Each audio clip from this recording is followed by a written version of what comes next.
voltando aqui na nossa videoaula, em que a gente tenta mostrar o desenrolar da cristologia ao longo da história, nessa nossa primeira videoaula na história antiga e medieval, que é onde esse dogma está se desenvolvendo, sobretudo na era conciliar, até o concílio de Calcedônia em 451.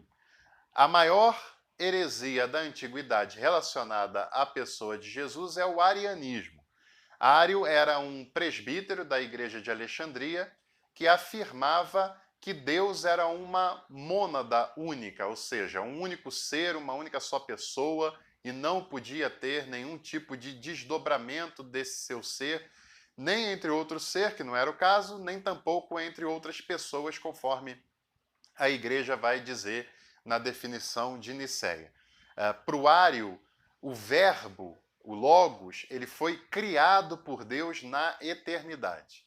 E dizer que Deus foi criado é um contrassenso. Ou você nega uma coisa ou você nega outra coisa, porque Deus não pode ter sido criado. Tudo que é criado é criatura e, portanto, não pode ser criador. E aquele que é criador não pode ter sido criado, senão ele seria uma criatura e não o criador, né? Então, quando Ário diz que o Logos foi criado na eternidade por Deus, ele está negando a real eternidade e a real divindade de Jesus enquanto o Logos. E isso gera um problema enorme para a igreja antiga, até porque o Ário ele tem uma série de disputas político-eclesiásticas com relação ao bispo de Alexandria, que era seu superior, o bispo Alexandre de Alexandria. E a disputa é tão intensa entre ambos que é marcado um sínodo. Sínodo é uma reunião local, né, de uma determinada região. É marcado o Sínodo de Alexandria para o ano 318, e no Sínodo de Alexandria há a discussão entre Alexandre e Ário sobre a pessoa de Jesus.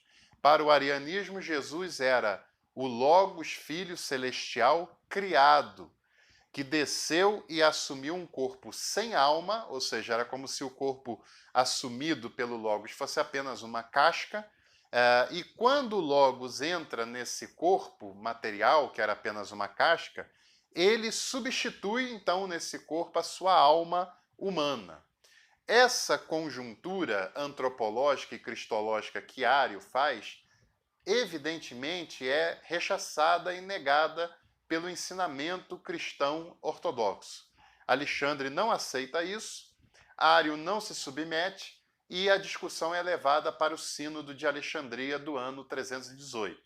Naturalmente, o Sínodo condena o ensinamento ariano, porém Ário continua sem aceitar a decisão sinodal e tampouco sem desistir da do seu posicionamento teológico, que acaba virando para ele uma verdadeira cruzada. Ário escreve textos, escreve cartas, endereça outros bispos, promove os seus ensinamentos no meio popular, e naquela época ainda não havia na igreja alguém que fosse tão claro quanto Ário estava sendo. Não havia ninguém, pelo menos por enquanto, que disputasse teologicamente a altura de Ário. Por mais herético que ele fosse, ele era uma pessoa habilidosa e capaz na argumentação, nos seus ensinamentos, e isso foi construindo um problema para a igreja, porque a igreja condena a heresia de Ário, mas também não define de modo claro no que ela crê. Consequência disso, não só as disputas políticas e eclesiásticas que são geradas na parte oriental do Império, principalmente, como também nós temos uma outra consequência que é a adesão popular ao arianismo. Milhares de pessoas se tornam arianos e, já antecipando um dado que nós vamos ver ali mais à frente, o arianismo só foi encerrado de fato no século VII, porque ainda nessa época existiam lugares, regiões que eram arianas. Então a gente pode ter aí uma noção do quão abrangente foi essa disputa. Chegou um momento que o próprio imperador Constantino se preocupa com essa disputa entre Ário e o restante da igreja. E o Constantino, que havia recém-reunificado o império, ele começa a ter uma preocupação, conforme isso vai se expandindo, porque naquela época, quando um bispo aceitava uma expressão de fé, não era apenas uma escolha pessoal, mas toda a sua região também seguia a sua linha. E chega um determinado momento do século IV que algumas regiões são arianas e outras são anti-arianas. E isso vai desconstruindo aquela unidade da igreja e também do império, porque não é só uma questão teológica, mas uma questão em que cidades inteiras estão aderindo a uma doutrina e cidades inteiras estão se opondo àquela doutrina abraçada na cidade vizinha. Constantino fica, de certa maneira, preocupado com isso e exige que a igreja tome uma postura. E é importante que a gente perceba isso, que os primeiros concílios da era cristã são convocados pela política e não pela igreja, e tem uma ingerência enorme do império nas questões conciliares. O Concílio de Nicéia é convocado por Constantino e é presidido, em boa parte do tempo, por Constantino. O concílio é marcado para a cidade de Nicéia, 325. Constantino chama todos os bispos para participar, embora consegue uma baixíssima adesão nos bispos ocidentais, até porque alguns tinham sido perseguidos anteriormente, traziam nos corpos, literalmente, as marcas da perseguição e estão ainda ressabriados se devem ir ou não. Por exemplo, Justo Gonzalez nos fala que no concílio de Nicéia tinha bispos sem um olho, sem um braço, por causa das perseguições, e agora, poucos anos depois, o império que antes perseguia está fazendo um mega evento com banquetes, acomodações, tratando os bispos da melhor maneira possível e imaginária, né? A aproximação do império com essa igreja através dessas benesses que parece que ao longo da história seduz muito as lideranças cristãs desde dessa época, né? No Concílio de Nicéia, nós temos uma questão política acontecendo também. O bispo de Alexandria é declarado patriarca de toda a África, ou seja, isso deixa claro que o concílio não tem simpatia por Ário, até porque o seu opositor ele é promovido logo nas primeiras decisões conciliares. E outra coisa, só é permitido fazer uso da palavra aqueles que são bispos. Ário fica de fora. Ário era presbítero e não pode se defender.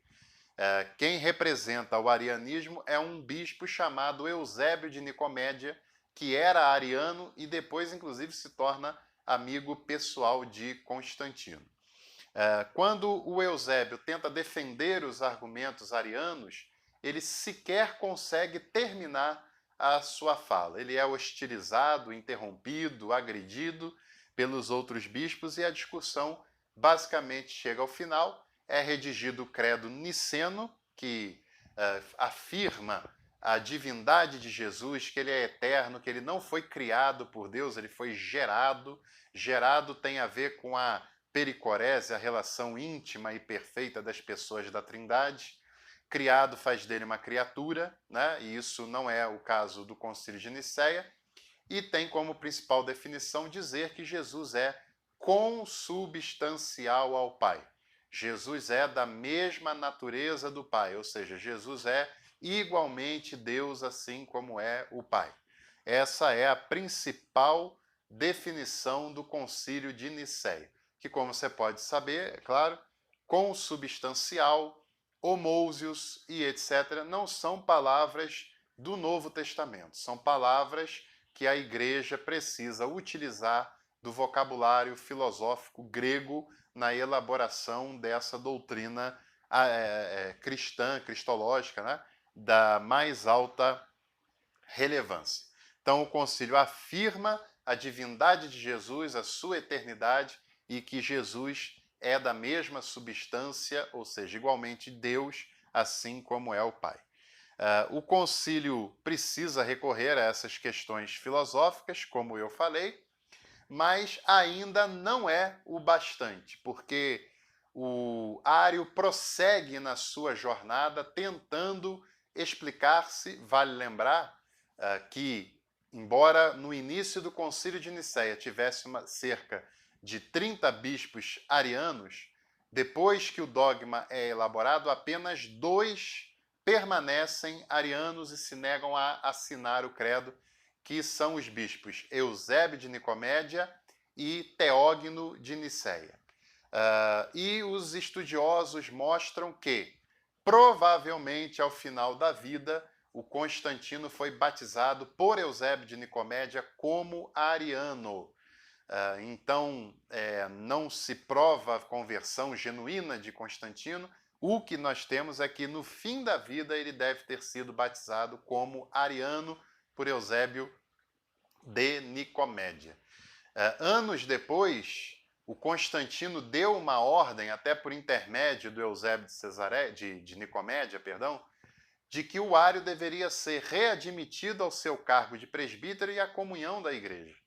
E isso gera uma indisposição muito grande entre as autoridades, principalmente de Alexandria, mas antes dessa regra ter sido obedecida, o Ário veio a falecer, né? Enfim, então, ser readmitido seria uma situação muito complicada, que o bispo da época tenta protelar, mas acaba acontecendo isso. O grande nome da teologia antiga contra o Ário foi o Atanásio, que eu vou falar na continuação desse vídeo. Não saia daí.